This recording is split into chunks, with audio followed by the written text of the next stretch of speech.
আচ্ছা, তো আজকে থেকে আবার আমরা ক্লাস শুরু করলাম। তো আমাদের আর্টিফিশিয়াল ইন্টেলিজেন্স যে সিলেবাসটা আছে, তো সেটার ফার্স্ট একটা ক্লাস আমি নিয়েছিলাম। তারপর থেকে আমি শুরু করব। প্রথমে আমি তোমাদের ইন্ট্রোডাকশন পার্টটা, হিস্ট্রি, এই সমস্ত জিনিসগুলো নিয়ে ডিসকাস করে দিয়েছিলাম। তো তারপর থেকে আজকে আমরা শুরু করব। তার আগে আমি তোমাদের সাথে স্ক্রিনটা শেয়ার করি। সবাই ঠিকঠাকভাবে দেখতে পাচ্ছ কি আমাকে একটু জানাও।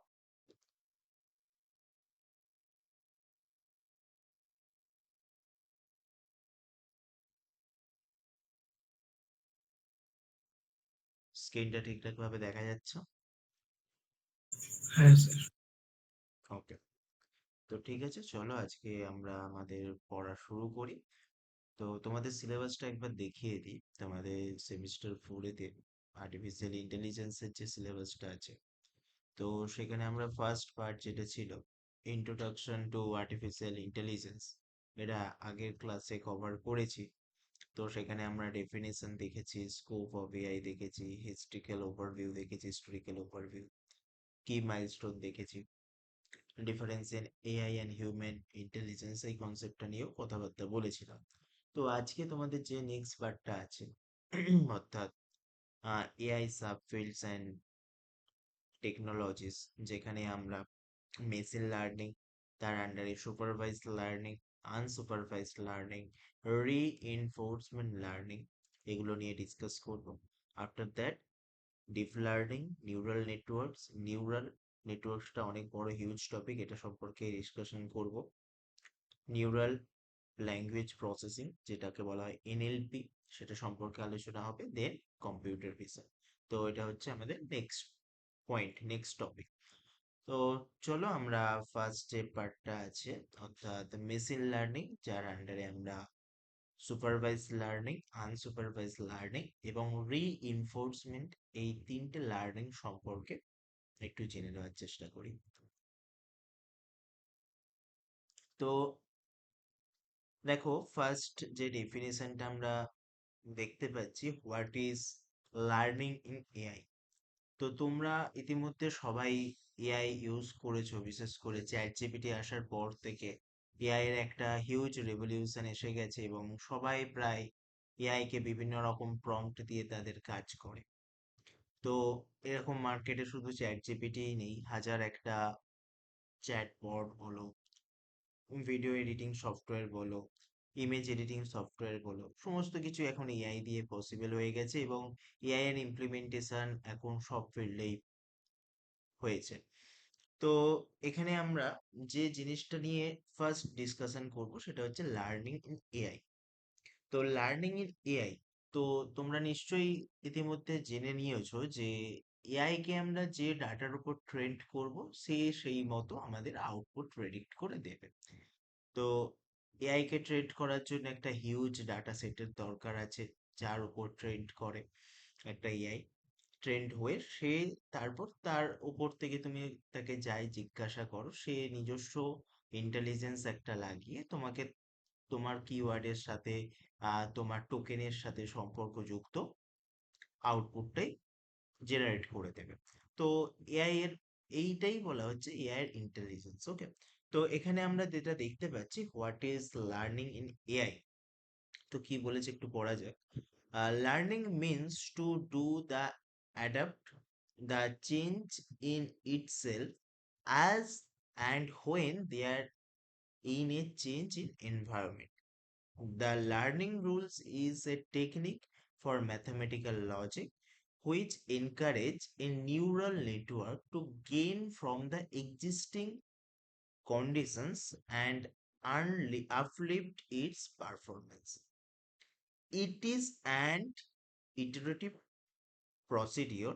The most impressive characteristics of the human brain is to learn. Hence, the same features is acquired by ANN, খুব ইম্পর্টেন্ট একটা টার্মোলজি, যেটাকে বলা হয় আর্টিফিশিয়াল নিউরাল নেটওয়ার্ক। ANN, সংক্ষেপে এই কোশ্চেনটা আসতেই পারে, what is an artificial neural network. Thus, learning rules refresh the weights and bias level of network when a network acts in a particular data environment. দেখো, artificial intelligence অনেকটা আমাদের মতোই learn করে।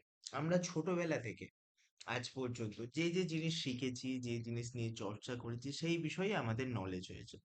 তোমরা ছোটবেলা থেকে ক্লাস 10 অব্দি পড়েছো। ক্লাস 10 অব্দি সমস্ত কিছু বিষয় নিয়ে নলেজ নিতে হয়েছে। তারপর তোমরা স্পেসিফিক ভাবে সায়েন্স ফিল্ডটাতে ইন্টারেস্ট নিয়ে সায়েন্সের দিকে এগিয়েছো। তো সেক্ষেত্রে তোমাদের সায়েন্সে আরো ডিটেলস নলেজ দেওয়া হচ্ছে। ম্যাথের বিভিন্ন ডিটেলস বিষয়গুলো জানতে পারছো, ফিজিক্সের জানতে পারছো, কেমিস্ট্রির জানতে পারছো, সিমিলারলি কম্পিউটারেরও জানতে পারছো। তো এই যে তোমরা কোনো একটা পার্টিকুলার স্পেসিফিক বিষয়ের উপর জ্ঞান নিচ্ছ, সিমিলার ওয়েতে কিন্তু এআইও কাজ করে। এআই একটা পার্টিকুলার কোনো ফিল্ডের ওপর বা কোনো একটা ডাটা সেটের ওপর ট্রেনিং নেয় এবং সে তার উপর বেস করে সে নিজস্ব প্রেডিকশন, নিজস্ব আর্টিফিশিয়াল নিউরাল নেটওয়ার্ক, যেটাকে এএন বলা হয়, সেটা বিল্ড আপ করে। তো আমাদের ব্রেনেতেও হাজারো একটা নিউরন আছে। তো সিমিলার ওয়েতে এখানেও নিউরনের একটা ব্যাপার আছে, যেটাকে আমরা বলি আর্টিফিশিয়াল নিউরাল নেটওয়ার্ক। তো এটা বেসিক্যালি তোমরা আগের ক্লাসে গ্রাফ সম্পর্কে একটু আইডিয়া দিয়েছিলাম, যেখানে নোড ভার্টেক্স এর ব্যাপার স্যাপার ছিল। তো সিমিলার ওয়েতে এখানেও ওই রকম ওয়েটের উপর বেস করে বিভিন্ন রকম নিউরাল নেটওয়ার্ক জেনারেট হয়, এবং যার প্রেডিকশনের আউটপুট অর্থাৎ সাকসেস রেশিওটা বেশি, সেটাই তোমাকে ডিসপ্লে করা হয়। দেখবে তোমরা চ্যাট জিপিতে যখন সার্চ করো, ওরা দুটো তিনটে রেসপন্স জেনারেট করে, ওখান থেকে তোমাকে সিলেক্ট করার অপশন দেয়। তো এইরকম ওয়েতে কিন্তু আর্টিফিশিয়াল নিউরাল নেটওয়ার্ক নিজে থেকে লার্ন করতে করতে শেখে। ঠিক আছে? তোমরা হোপফুলি নোটিস করেছো, যখন চ্যাট জিপিটি বা অন্য কোনো জায়গায় প্রম্পট দাও, ওরা দুটো তিনটে রেসপন্স রেডি করে দেয় এবং তার মধ্যে মোস্ট ফেভারেবল যেটা, সেটা তোমাকে সিলেক্ট করতে বলে। তাই তো? তো এই জিনিসগুলো কিন্তু আর্টিফিশিয়াল ইন্টেলিজেন্স তাকে ইমপ্রুভ করার একটা টেকনিক। সে তোমার কাছ থেকে ফিডব্যাক নিয়ে নিজেকে ইমপ্রুভ করার চেষ্টা করছে। তো বেসিক্যালি লার্নিং আমরা যেভাবে করি, আর্টিফিশিয়াল ইন্টেলিজেন্সও সেইভাবেই লার্নিং করে। তো এখানে সিম্পল এআই লার্নিং এর উপর একটা কথা বলা আছে। এরপরে যে জিনিসটা আছে সেটা হচ্ছে মেশিন লার্নিং। মেশিন লার্নিং কি বলছে? নাম থেকেই কাজ বুঝতে পারছো। একটা মেশিনকে তুমি লার্ন করাচ্ছ একটা হিউজ ডাটা সেটের উপর। তো কি বলছে দেখো, machine learning is A subset of AI. Subset তোমরা জানো, নিশ্চয়ই ম্যাথে পড়েছো, সেট থিওরি সবাই পড়েছো। তো সাবসেট নিশ্চয়ই তোমাদের আইডিয়া আছে। সাবসেট জানো তো? সেট থিওরি তো তোমরা করেছো। হ্যাঁ স্যার। হুম। তো সিমিলার ওয়েতে আর্টিফিশিয়াল ইন্টেলিজেন্সের একটা সাবফিল্ড হচ্ছে তোমার machine learning. Okay, machine learning is subset of artificial intelligence which provides the ability to machines to learn automatically and improve experience without being explicitly programmed. আগে কি হতো, একটা হিউম্যান বিইং কি সমস্ত কিছু কোড করে অ্যালগোরিদমের মাধ্যমে একটা মেশিনকে বোঝাতে হতো। তোমার ঘরের যে ওয়াশিং মেশিন বা এসি আছে, তো সেটাই আর্টিফিশিয়াল ইন্টেলিজেন্স এখন আস্তে আস্তে ইমপ্লিমেন্ট হচ্ছে, কিন্তু আমি যদি একদম কোড টেকনিকের কথা বলি, তাহলে তার নিজস্ব একটা অ্যালগোরিদম আছে। তার বাইরে গিয়ে সে কাজ করতে পারে না, তাই তো? তোমার ঘরের টেম্পারেচার 30-এর বেশি হয়ে গেলে ও কমিয়ে ওটাকে 24 বা 25, তুমি যেরকম সেট করবে সেই অনুযায়ী ওর টেম্পারেচারটা অ্যাডজাস্ট করতে পারে। আমি এসির কথা বলছি। তো সেক্ষেত্রে ওর একটা নিজস্ব অ্যালগোরিদম আছে। যখনই টেম্পারেচারটা ইনক্রিজ করছে, ও নিজস্ব কম্প্রেসার অন করে টেম্পারেচারটাকে কন্ট্রোল করার চেষ্টা করছে। তো এর পেছনে একটা নিজস্ব অ্যালগোরিদম আছে, একে নতুন করে ওকে লার্ন করার মতো কিছু নেই। তো এগুলো ছিল আগের ওল্ড সিস্টেম। এখন আর্টিফিশিয়াল ইন্টেলিজেন্স কি হচ্ছে, বাইরের সাথে জিনিসগুলোকে অ্যাডজাস্ট করে তোমার মতো করে জিনিসগুলো তোমার স্পেসিফিক করে দেওয়ার চেষ্টা করছে। তো ও সবসময় লার্ন করছে, ওই জন্য বলছে machine learning is A subset of AI which provides the ability to machine to learn automatically. আগে কি হতো, একটা মানুষকেই সবসময় লার্ন করানোর জন্য বিভিন্ন রকম অ্যালগোরিদম ডিজাইন করতে হতো, বিভিন্ন রকম কোডিং পার্ট রেডি করতে হতো। কিন্তু এখন আর্টিফিশিয়াল ইন্টেলিজেন্স অর্থাৎ মেশিন লার্নিং এর সুবিধায় মেশিন অটোমেটিক্যালি লার্ন করতে পারবে and improve experience without being explicitly program. Machine learning improves the continuously feeding data so that it can interpret this data, understand the useful insight, detect patterns and identify key features to solve basic problems। তো সমস্ত কিছুরই একটা basic pattern থাকে। তো তোমাকে কোনো কিছুর একটা ফিগার দিয়ে বলে দেওয়া হলো এটা বিড়াল না কুকুর আইডেন্টিফাই করো, ক্যাট না ডগ আইডেন্টিফাই করো। সেক্ষেত্রে তুমি তার প্যাটার্ন জানো যে বিড়াল হলে তার ফিগারটা এরকম হয়, আর কুকুর হলে তার ফিগারটা এরকম হয়। তো সেক্ষেত্রে সেই অনুযায়ী এরকম বিভিন্ন রকম প্যাটার্ন এআইও নিজের মতো করে রেডি করে নিতে পারে। তো বিভিন্ন জিনিসকে লার্ন করে করে নিজস্ব একটা প্যাটার্ন জেনারেট করে, এবং সেই মতো বেস করে ও একটা অ্যালগোরিদম নিজের বোঝার সুবিধার্থে একটা প্যাটার্ন রেডি করে রাখে। তো এই জিনিসটাই আমরা বলতে পারি মেশিন লার্নিং। ওকে, তো দুটো কনসেপ্ট আমরা দেখলাম, একটা হচ্ছে লার্নিং ইন এআই আর একটা হচ্ছে মেশিন লার্নিং। এই দুটো পয়েন্ট একটু নোট করো, তারপর আমি ফার্দার আবার বলবো। হয়ে গেলে চ্যাট বক্সে রেসপন্স করো।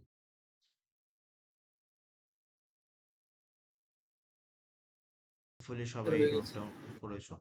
ওকে, তো এবার আমরা দেখব যে types of learning, different types of learning. Machine লার্নিংকে আমরা অনেকভাবে ক্লাসিফাই করতে পারি। তো এখানে সেই টাইপস অফ লার্নিং সম্পর্কে এবার আমরা ডিসকাশন করব। তো ডিফারেন্ট টাইপস অফ লার্নিং, তো there are perhaps 14 types of learning that are related to machine learning. তো মোটামুটি 14টার কাছে তোমার লার্নিং আছে, মেশিন লার্নিং। ওকে, তো ফার্স্ট যেটা বলা হচ্ছে লার্নিং প্রবলেমস, যেখানে আমরা তিন প্রকার লার্নিং সম্পর্কে জানবো। ফার্স্ট হচ্ছে সুপারভাইজ লার্নিং, দেন হচ্ছে আনসুপারভাইজ লার্নিং, আর তারপর হচ্ছে রিইনফোর্সমেন্ট লার্নিং। তো তোমাদের সিলেবাসের পয়েন্ট অফ ভিউ থেকে এই তিনটে লার্নিংই খুবই গুরুত্বপূর্ণ। সাব ফার্স্ট হচ্ছে সুপারভাইজ, দেন আনসুপারভাইজ লার্নিং, রিইনফোর্সমেন্ট লার্নিং। এগুলো হচ্ছে লার্নিং প্রবলেমস। এবার হাইব্রিড লার্নিং প্রবলেমস আছে, যেখানে semi supervise learning, self supervise learning, multi instance learning, এই তিন প্রকার লার্নিং আছে হাইব্রিড লার্নিং প্রবলেমের মধ্যে। এবার স্ট্যাটিস্টিক্যাল ইন্টারফেস আছে, যেখানে আমরা ইন্ডাকটিভ ইন্টারফেস বা লার্নিং বলতে পারি, inductive interface learning and transductive interface learning. তো এই প্রকার আমরা তিনটে দেখতে পারি স্ট্যাটিস্টিক্যাল ইন্টারফেসের ইনফারেন্সের মধ্যে। নেক্সট যে লার্নিং টেকনিকটা আছে সেটা হচ্ছে multitask learning, active learning, online learning, transfer learning, ensemble learning. তো এই টোটাল 14টা আমাদের লার্নিং মেথডস আছে মেশিন লার্নিং এর, যার মধ্যে প্রথম তিনটে খুব গুরুত্বপূর্ণ, খুব ইম্পর্টেন্ট। ঠিক আছে, তো আমি সাজেস্ট করব এই লার্নিং সবকটা স্টেপে লিখে রাখো। কি কি লার্নিং প্রসিডিওর, কি কি লার্নিং টাইপস হয়, তারপর আমরা এক একটা সম্পর্কে ডিটেলসে আমরা আলোচনা করব। ঠিক আছে, খুব ফার্স্ট এটা নোট করো।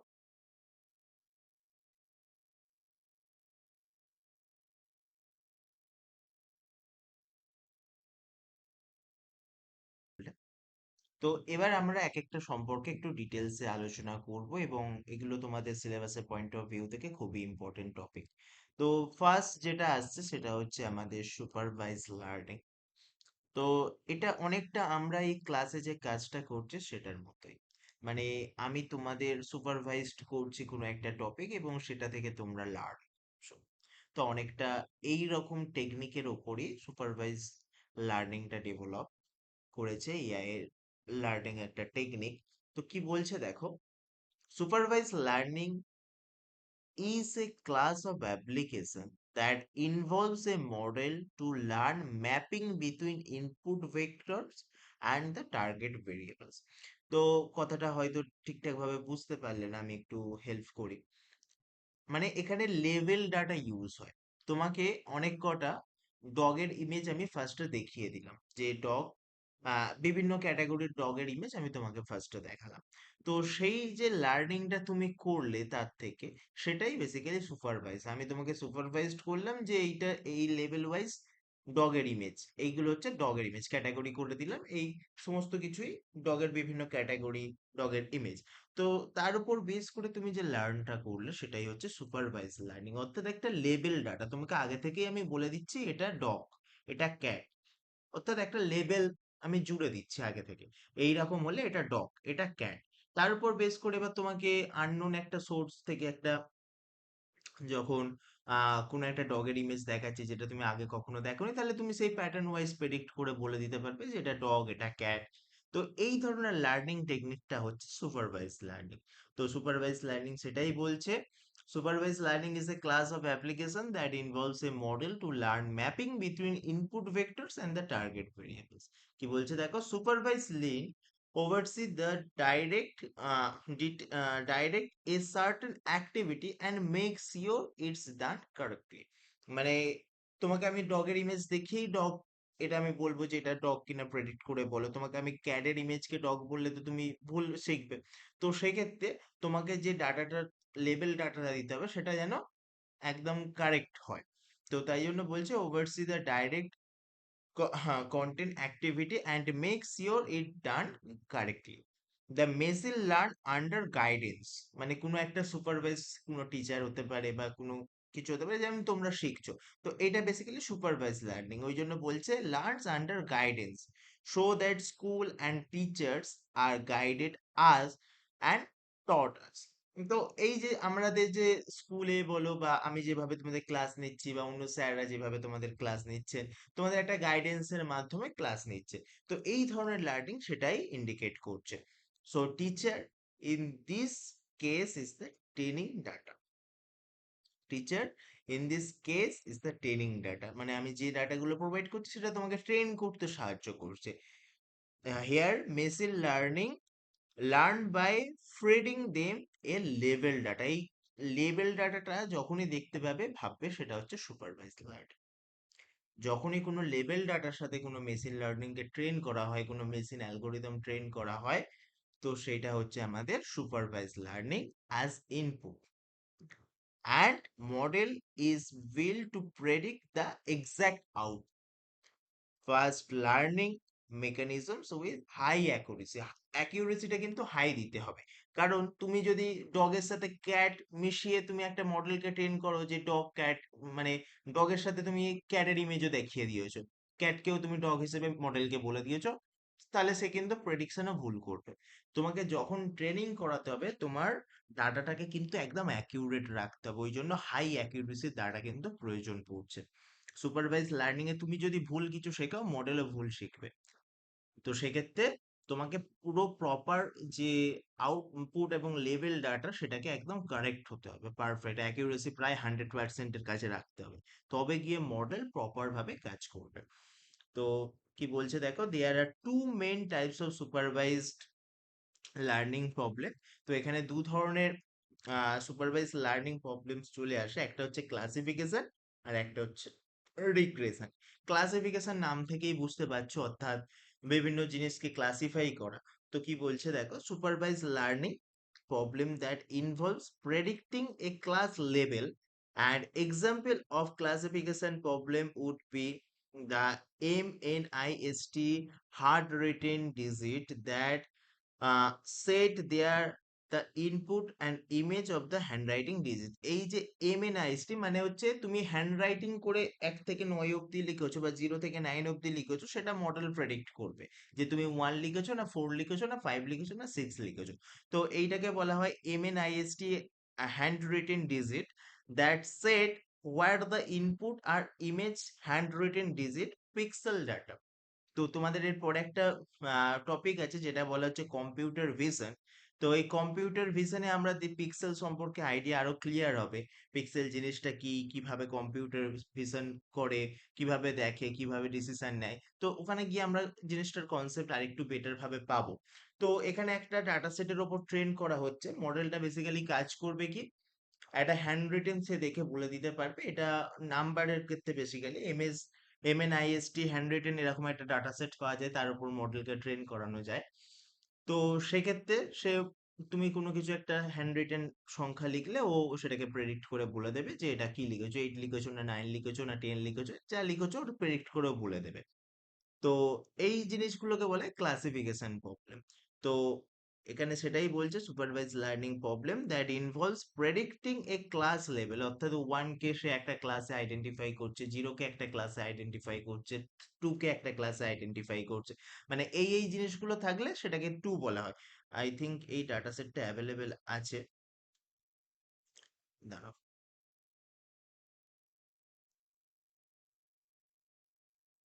এই দেখো, দেখতে পাচ্ছ? এইভাবে ও ক্লাসিফাই করে রাখে, পিক্সেল ওয়াইজ ক্লাসিফাই করে। এই রকম ভাবে দেখতে পেলে ও জিনিসটাকেও সেই মতো ভাবে প্রেডিক্ট করবে। এইভাবে ও ক্লাসিফাই করে নেয়। এখানে পাইথনের অনেক কোড লেখা আছে, তোমরা এখন দেখলে এই জিনিসগুলো বুঝতে পারবে না। এখানে এই ক্লাসিফিকেশনটা করা আছে, দাঁড়াও নিচের দিকে হোপফুলি পাবো। লোড হতে টাইম লাগতে পারে, এখনো দেখো লোডিং প্রসেস চলছে। কোডটা লোড হতে একটু টাইম লাগবে।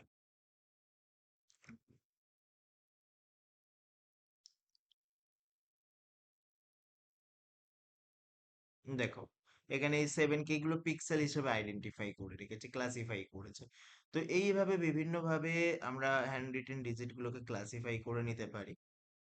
এখানে ক্লাসিফিকেশনের যে ক্লাস্টার গুলো,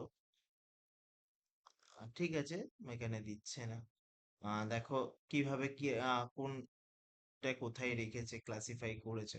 আমার কাছে একটা সেট ছিল, তোমাদের পরে আমি দেখাবো যে কিভাবে করা যায় ক্লাসিফিকেশন। তো বেসিক্যালি এইভাবে আমরা হ্যান্ড রিটেন ডাটাকে যখন ক্লাসিফাই করি বিভিন্ন ক্লাসের মধ্যে, এবং সেটা থেকে প্রেডিকশন করি যে নাম্বারটা কি দেওয়া হয়েছে, সেটাকেই আমরা ক্লাসিফিকেশন প্রবলেম বলতে পারি। শুধু নাম্বার ডিটেকশনের ক্ষেত্রে নয়, বিভিন্ন রকম ডিটেকশনের ক্ষেত্রেই তুমি ক্লাসিফিকেশন প্রবলেমটাকে ইউজ করতে পারো। ওকে, হোপফুলি বুঝতে পারলে। ক্লাসিফিকেশনটা কি বোঝা গেছে? রেসপন্স করো।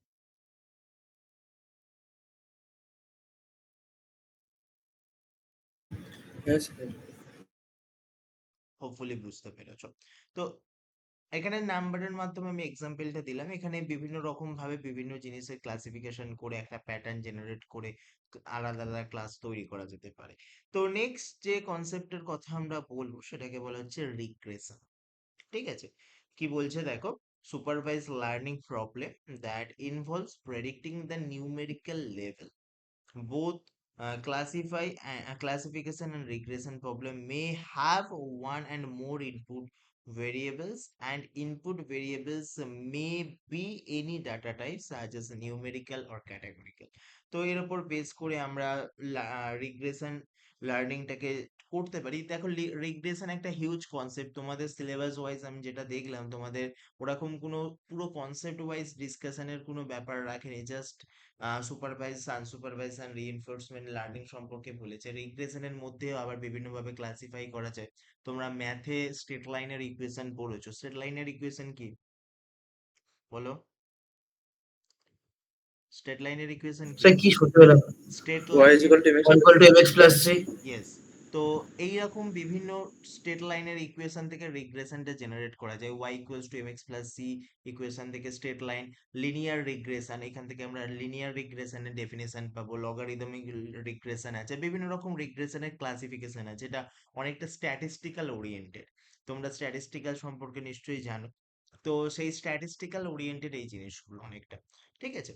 তো রিগ্রেশনে সেটাই বলছে, supervise learning problem that involves predicting the numerical level, both classify and regressions problem may have one and more input variables, and input variables may be any data type such as numerical or categorical.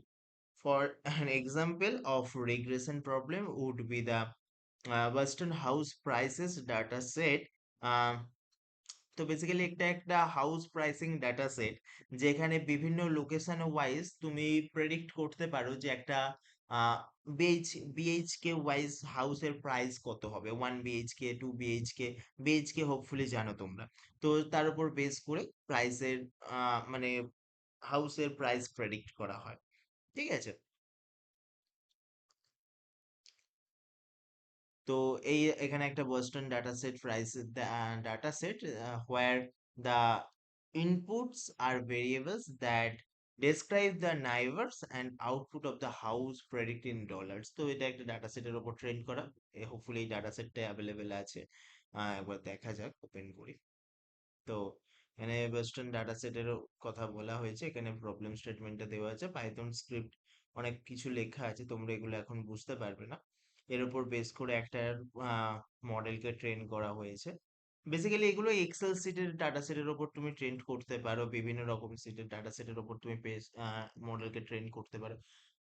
বিভিন্ন locality wise তুমি house pricing কে একটা Excel সিটের মধ্যে রাখলে, সেই Excel সিটে BHK wise, location wise সেই হাউসগুলোর price তুমি লিস্ট ডাউন করলে একটা এক্সেল সিটে, তার উপর বেস করে তুমি একটা মডেলকে ট্রেন করলে, এবার নতুন লোকেশন, মনে করো কলকাতার কাছাকাছি নতুন একটা লোকেশনে কেউ রেন্ট নিতে চাইছে বা প্রাইস ঘর কিনতে চাইছে, তো সেক্ষেত্রে এই মডেলটা প্রাইসটা প্রেডিক্ট করে বলে দিতে পারে এত টাকা খরচা হতে পারে এই ঘরটা কেনার জন্য, এই ফ্ল্যাটটা নেওয়ার জন্য। তো এইভাবে মডেলকে রেডি করা যায়, এইগুলো সমস্ত কিছু তোমার রিগ্রেশন প্রবলেমের মধ্যে চলে আসবে। বুঝতে পেরেছো? তো এইগুলো সমস্ত কিছুই প্র্যাকটিক্যালি করা যায়। তো কিন্তু তোমাদের সিলেবাসে এত প্র্যাকটিক্যালি জিনিসপত্র নেই, জাস্ট ওভারভিউ আছে। এগুলো সমস্ত কিছু একটা মডেলকে ট্রেন করার থেকে সমস্ত কিছু করা যায়। পাইথনে বিভিন্ন রকম লাইব্রেরি আছে, ম্যাটপ্লটলিব, তোমরা এগুলো নাম শুনেছো হয়তো।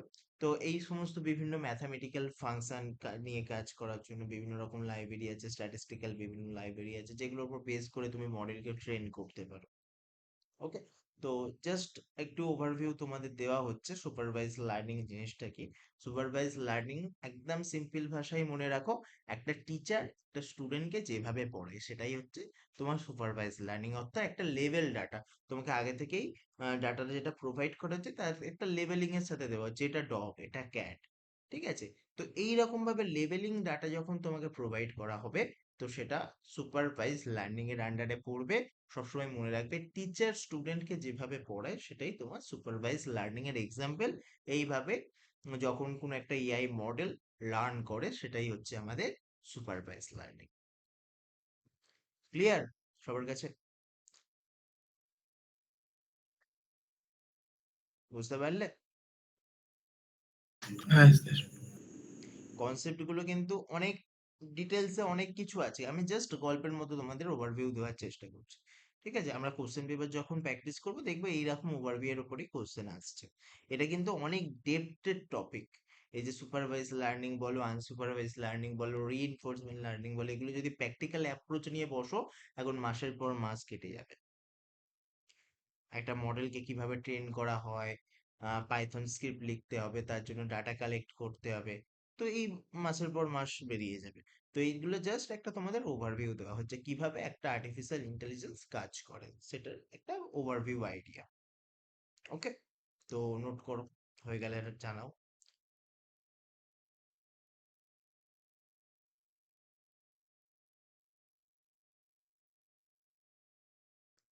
তো হোপফুলি সবাই নোট ডাউন করেছো।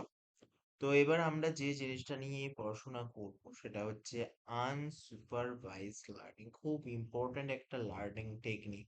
যেখানে আগেরটাই কি হচ্ছিল, একটা লেবেল ডাটা ছিল, অর্থাৎ তুমি আগে থেকে জিনিসটা জানো যে জিনিসটা কি, এটা ডগের ইমেজ না এটা ক্যাটের ইমেজ, কিসের ইমেজ সেটা তুমি জানো, আগে থেকে সেই জিনিসটা জানো। কিন্তু আনসুপারভাইজ লার্নিং এর ক্ষেত্রে যেটা হয়, তুমি আগে থেকে জানো না যে জিনিসটা কি, তোমাকে প্যাটার্ন দেখে অ্যানালাইজ করে বুঝতে হবে যে জিনিসটা কি। দুটোর মধ্যে ডিফারেন্স হোপফুলি বুঝতে পারলে। আনসুপারভাইজ লার্নিং এ কোনো লেবেল ডাটা থাকে না, মাথার মধ্যে ঢুকিয়ে নাও। আনসুপারভাইজ লার্নিং এ কোনো লেবেল ডাটা থাকে না, এখানে প্যাটার্নের মাধ্যমে বোঝা হয় যে কি জিনিসটা হচ্ছে, তার আউটপুটটা সেই মতো প্রেডিক্ট করা হয়। কিন্তু সুপারভাইজ লার্নিং এ একটা লেবেল ডাটা থাকে, যার উপর বেস করে আমরা আউটপুটের ডিসিশনটা নিতে পারি। তো দেখো কি বলছে, unsupervise learning compare to supervise learning, unsupervise learning is an application that operates upon only the input data that extract relations in between without outputs. খুব ইম্পর্টেন্ট একটা কথা লেখা আছে। সুপারভাইজ লার্নিং এ কি হচ্ছিল, তুমি as a input and output দুটোই provide করছিলে মডেলকে, যার ফলে মডেল সেটাকে দেখে লার্ন করতে সুবিধা হচ্ছিল। কিন্তু তোমার আনসুপারভাইজ লার্নিং এ শুধুমাত্র তুমি ইনপুট প্রোভাইড করছো, তার আউটপুট প্রোভাইড করছো না।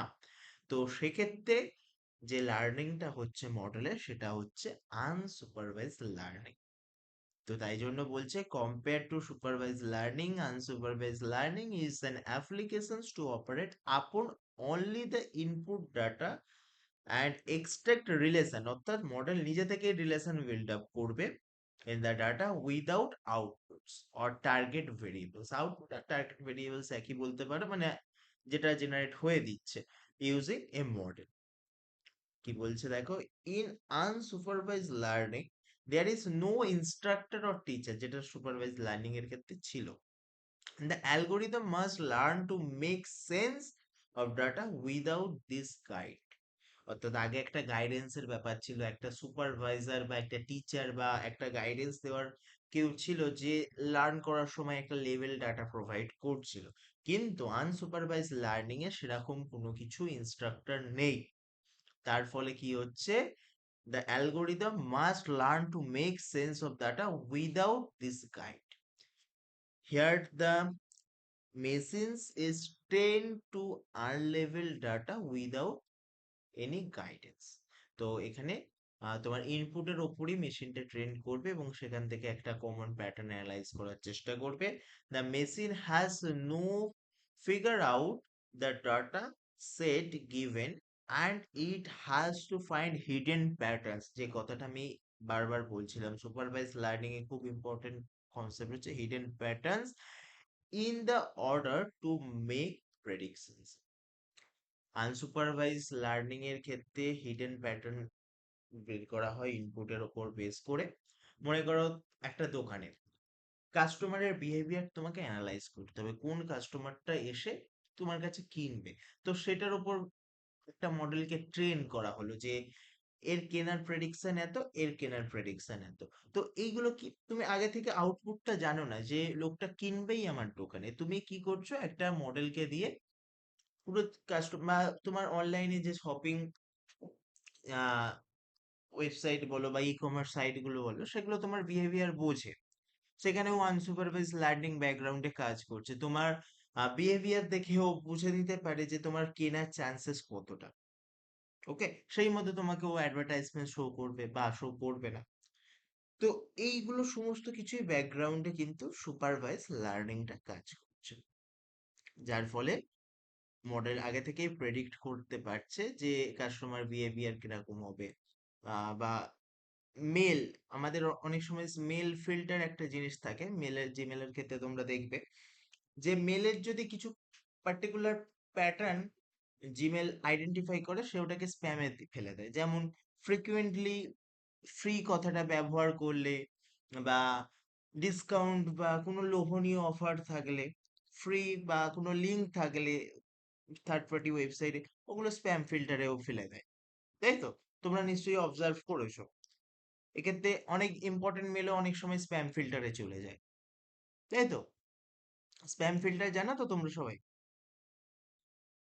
মেল ইউজ করো সবাই হোপফুলি। তো মেলেতে একটা দেখবে হ্যাঁ স্যার জানি। ফিল্টার থাকে, স্প্যাম ফিল্টার, ওখানে স্প্যাম মেল গুলো জমা হতে থাকে। তো এইগুলো সমস্ত কিছু আনসুপারভাইজ লার্নিং ব্যাকগ্রাউন্ডে রান হয়। ট্র্যাশে কি জোরে? হ্যাঁ বলো। ট্র্যাশ ট্র্যাশ বলে যেটা থাকে ওখানে কি জোরে থাকে আচ্ছা, ওখানে ওখানে তুমি যদি কোনো কোন মেল মেলগুলো? ডিলিট করে দাও, ওটা ওই থ্রাসের মধ্যে গিয়ে জমা হয় এবং সেটা 30 ডেজ বা কিছুদিন পরে গিয়ে অটোমেটিক ডিলিট হয়ে যায়। বুঝতে পেরেছো? তুমি যদি কোনো মেল ডিলিট হ্যাঁ করো, সেটা ওখানে গিয়ে স্টোর হয়। যেমন আমাদের কম্পিউটার ক্ষেত্রে রিসাইকেল বিন আছে, বুঝেছো? হ্যাঁ। ওই রকমই। ওকে, তো এখানে দেখো কি বলছে, there are many types of supervised learning. First হচ্ছে ক্লাস্টারিং। ক্লাস্টারিং মানে কি, সেম জিনিসগুলোকে একসাথে ক্লাস্টার গঠন করা, মানে একসাথে জড়ো করা। কি বলছে দেখো, it is unsupervised learning problem that involves finding groups in data. Here K-means algorithm, এটা বেসিক্যালি একটা algorithm, is used where refers to the number of cluster to discover in the data, অর্থাৎ সেম টাইপের ডাটাগুলো একসাথে, different টাইপের ডাটাগুলোকে আর একসাথে রেখে একটা ক্লাস্টার গঠন করা হয়। তারপর হচ্ছে ডেনসিটি এস্টিমেশন। কি বলছে দেখো, in it is unsupervised learning problem that involves summarizing the distributed of data. An example of density estimations algorithm is kernel density estimations that involves using small group is closely related data samples to estimate the distributions for new points in the problem space. তো similar ওই clustering এর মতোই কাজ করে, density যেখানে বেশি সেইটার prediction চান্সেসটা তত বেশি।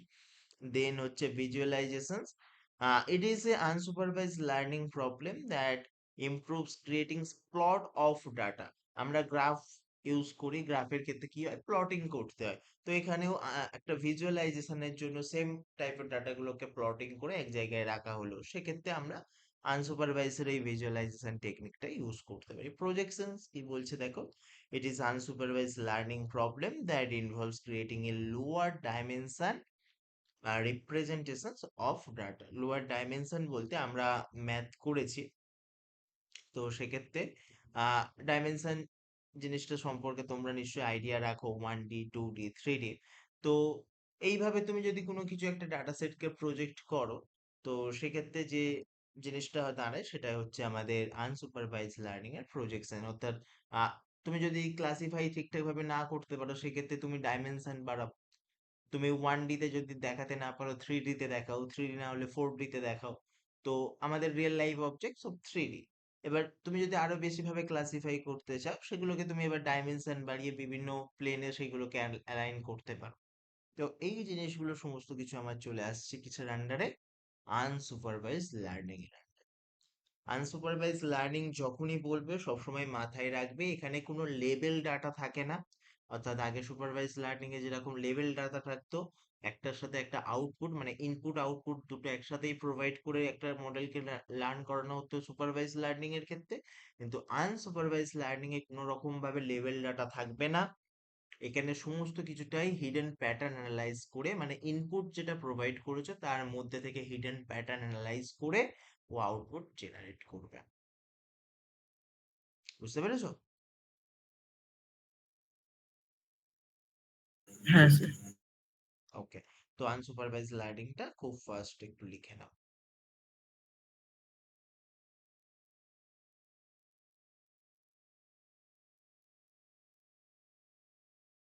আমাদের যে মেইন তিনটে লার্নিং ছিল, সুপারভাইজ, আনসুপারভাইজ অ্যান্ড রিইনফোর্সমেন্ট, তো দুটো অলরেডি আমরা কভার করলাম। একটা হচ্ছে সুপারভাইজড আর একটা হচ্ছে আনসুপারভাইজড। এরপরে আরেকটা মোস্ট ইম্পর্ট্যান্ট অ্যালগোরিদম আসছে, যেটাকে আমরা বলছি রিইনফোর্সমেন্ট লার্নিং। ওকে, তো চলো আমরা আস্তে আস্তে শুরু করি, তুমি নোট করো। আচ্ছা, তো বেসিক্যালি রিইনফোর্সমেন্ট লার্নিং কি বলছে, আহ একটু পড়া যাক। Reinforcement learning describe A class of problems where an agent operates in an environment and must learn to operate using feedback and experience. তো বেসিক্যালি এই যে রিইনফোর্সমেন্ট লার্নিং, এটা খুবই ইম্পর্টেন্ট একটা লার্নিং, যেখানে ট্রায়াল অ্যান্ড এররের মাধ্যমে একটা মডেল লার্ন করে। ছোটবেলায় আমরাও অনেকে ভুল করেছি এবং সেই ভুল থেকে শিক্ষা নিয়ে আমরা নতুন কিছু একটা জিনিস অভিজ্ঞতা পেয়েছি, তাই তো? এটা হয়ে থাকে। কোনো কিছু একটা জিনিস সম্পর্কে তোমার আগে ধারণা ছিল না, কোনো একটা ভুল কাজ করে তারপর সেইটা সম্পর্কে তুমি আইডিয়া নিয়ে একটা অভিজ্ঞতা বেড়েছে।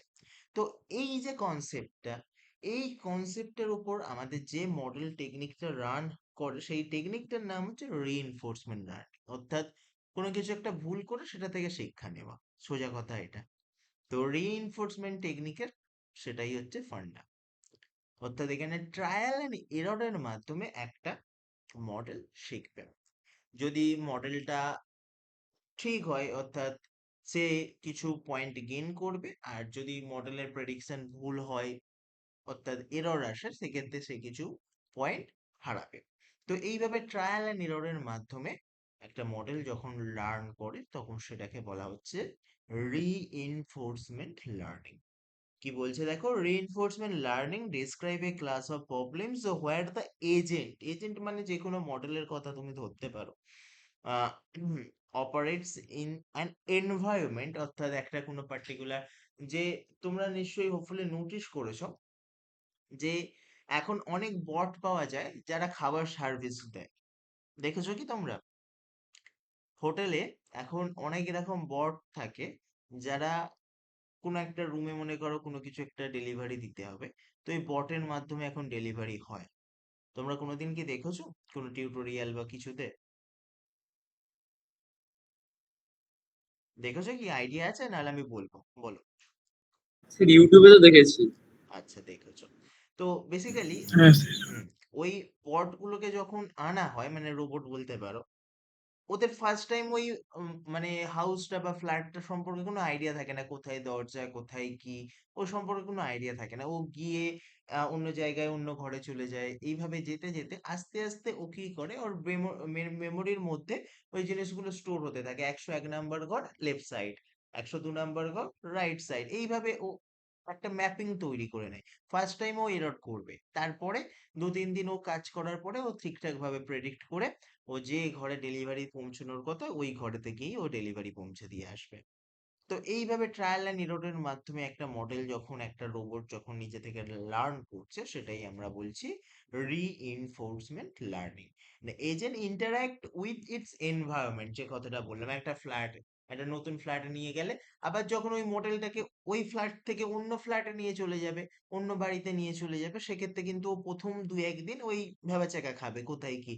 এরকম আমাদের ক্ষেত্রেও হয়, তুমি যখন নিজের বাড়ি ছেড়ে অন্য বাড়িতে যাবে, অন্য কোনো গেস্টের বাড়িতে মনে করো গেছো, সেক্ষেত্রে তোমার ফ্যানের সুইচ কোনটা, লাইটের সুইচ কোনটা, ফার্স্ট দিন গেলে তো আমাদের প্রবলেম হয়, আমরা উল্টো পাল্টা সুইচ দিয়ে দিই, তাই তো? এটা হয় সবার সাথে। হ্যাঁ স্যার। তুমি অন্য একটা গেস্টের বাড়িতে গেছো, সেক্ষেত্রে তুমি তো জানো না কোনটা লাইটের সুইচ কোনটা ফ্যানের সুইচ, তো সেক্ষেত্রে তুমি উল্টো পাল্টা সুইচ দিয়ে দিয়ে শিখবে। তো একবার ইউজ করার পরে তুমি জানো যে এটা টিপলে আমার লাইটটা অন হবে, এটা টিপলে আমার ফ্যানটা অন হবে, এটা টিপলে আমার টিভিটা অন হবে। তো এইভাবে যখন 2-1 বার তুমি ভুল করে লার্ন করলে, সেই কনসেপ্টটাই আমাদের reinforcement learning এর মধ্যে বলা হচ্ছে। The use of the environment means that there is no fixed training data set, এখানে কোনো fixed training data set থাকে না। Actions of the model are performed according to goal or set of goals that an agent is required to achieve, and feedback about performance towards the goal. অর্থাৎ তুমি যদি গোল achieve করো, সেক্ষেত্রে তুমি কিছু point gain করবে, আর যদি না অ্যাচিভ করো, সেক্ষেত্রে তুমি কিছু পয়েন্ট লস করবে। এইভাবে একটা রিইনফোর্সমেন্ট টেকনিক কাজ করে। It is similar to supervised learning in that the model has same response from which to learn, although the feedback may be delayed and statistically noisy, making it challenging for the agent or model connect cause and effect. যদি তোমার data সেটটা তুমি যেখানে রেখেছো সেটা যদি confusing হয়, সেক্ষেত্রেও লার্ন করতেও টাইম লাগবে, নয়েজি হলেও টাইম লাগবে। তো সেই কথাটাই বলছে। It is a long term iterative process, কিন্তু অবশ্যই তাকে টাইম দিতে হবে, সে টাইমের সাথে সাথেই শিখবে। And example of reinforcement problem in playing A game where agent has goal to getting high score and can make moves in game and receive feedback in terms of uh, punishment or rewards. তো তুমি ভুল step নিলে তুমি punishment পাবে, ঠিক step নিলে rewards পাবে। মনে করো তোমরা যে গেমগুলো খেলো অনলাইনে, এখন বটের সাথেই খেলা যায়, যেমন লুডো। তোমরা অনলাইনে অনেকেই খেলেছো, সবাই প্রায় খেলেছো। তো এখানে ওই রকম ট্রাই অ্যান্ড এররের মাধ্যমে লার্ন করে তারপর গিয়ে প্রপার স্টেপ নেয়। তো এগুলো সমস্ত পেছনে এই রিইনফোর্সমেন্ট লার্নিং কাজ করছে। ওকে, তো এটাই হচ্ছে রিইনফোর্সমেন্ট লার্নিং এর কনসেপ্ট। তো এখানে একটা খুব সুন্দর ডিফারেন্স দেওয়া আছে, supervise learning algorithm and unsupervise learning algorithm. এটা খুব ইম্পর্টেন্ট, এটা নোট করবে। তো কি বলছে দেখো, first point, supervise learning algorithm output is known for every input. এটা আমি তোমাকে আগেই বললাম, তোমাদেরকে আগেই জানালাম যে আউটপুটটা ইনপুটের সাথে প্রোভাইডেড থাকে, তাই জন্যই ওটা সুপারভাইজড। আর এখানে কোনো ইনপুটের সাথে আউটপুট অ্যাসোসিয়েট থাকে না, তাই জন্য এটা unknown. Level data set is used for learning, যেটা সুপারভাইজ লার্নিং এ হয়। Unsupervised finds hidden patterns or associations among data items. তো ডাটা আইটেমস যেটা ইনপুট হিসেবে প্রোভাইড করা হচ্ছে তার মধ্যে থেকে কোনো হিডেন প্যাটার্ন অ্যানালাইজ করে বের করা হয়, যেটা আমরা আনসুপারভাইজ লার্নিং এর ক্ষেত্রে ইউজ করি। নেক্সট হচ্ছে কি দেখো, predict in nature and descriptive in nature. তো এখানে আমরা প্রেডিক্টিভ মানে আউটপুট দিয়ে আমি বলতে পারি, মানে ইনপুট দেখিয়ে আউটপুটটা আমি অটোমেটিক্যালি পেয়ে যেতে পারি ওই ডাটার উপর যদি ট্রেন করা হয়, তাই জন্য এখানে বলা হচ্ছে প্রেডিক্টিভ ইন নেচার, আর এটা হচ্ছে ডিসক্রিপটিভ ইন নেচার। হ্যাঁ, নেক্সট সুপারভাইজ লার্নিং কি বলছে দেখো, ক্লাসিফিকেশন রিগ্রেশন, যেটা আমরা আগেও দেখলাম যে লার্নিং টেকনিক ছিল। আর এখানে এটা হচ্ছে ক্লাস্টারিং অ্যান্ড অ্যাসোসিয়েশন অ্যালগো। তো বিভিন্ন রকম অ্যালগোরিদম আছে, সেগুলো বলতে পারো। এখানে কি হয়, লিনিয়ার রিগ্রেশন, আমরা ওখানে শুধু রিগ্রেশন বললাম, আমি তারপরে বললাম যেগুলো আরো অনেক ভাগে ভাগ করা যায়। তো রিগ্রেশনের একটা পার্ট হচ্ছে লিনিয়ার রিগ্রেশন, আরইজি মানে হচ্ছে রিগ্রেশন। কেএনএন, এসভিএম এগুলো হচ্ছে বিভিন্ন রকম লিনিয়ার রিগ্রেশন এর পার্ট। ঠিক আছে। কেএনএন, ওই যে আমরা ফার্স্ট দেখলাম যে নাইবার অ্যালগোরিদম, তো সেটা কেএনএন আছে। সুপার এসভিএম আছে, সাপোর্ট ভেক্টর মেশিন বলা হয়। তো এই জিনিসগুলো বিভিন্ন রকম হচ্ছে আমাদের সুপারভাইজ লার্নিং এর পার্ট। আর আনসুপারভাইজ লার্নিং হচ্ছে কে মিনস, আরএও করি, এইগুলো হচ্ছে আমাদের আনসুপারভাইজ লার্নিং এর পার্ট। আর সুপারভাইজ লার্নিং অবশ্যই যখন ডাটার সাথে ইনপুটের সাথে আউটপুট প্রোভাইড আমি আগে থেকেই করে দিচ্ছি, তো সেক্ষেত্রে আউটপুটটা অবশ্যই অনেকটাই অ্যাকুরেট হবে। আর আনসুপারভাইজের ক্ষেত্রে, আনসুপারভাইজড লার্নিং এর ক্ষেত্রে আউটপুটটা তুলনামূলকভাবে কম অ্যাকুরেট। ওকে, তো এই ছিল জিনিস, এইটা একটু ভালো করে নোট করে রাখো। খুব ইম্পর্টেন্ট পয়েন্ট, ডিফারেন্সটা তো আসেই, আর তার সাথে সাথে এই পয়েন্টগুলো ডিসক্রাইব করতে দেয় যে বিভিন্ন রকম যে লার্নিং পদ্ধতিগুলো আছে আর্টিফিশিয়াল ইন্টেলিজেন্স, সেগুলো সম্পর্কে ডিসক্রাইব করো, সেক্ষেত্রে কিন্তু গুছিয়ে একটু লিখতে হয়। তো এগুলো একটু নোট করে রাখো, খুব ইম্পর্টেন্ট জিনিস। হয়ে গেলে রেসপন্স করো।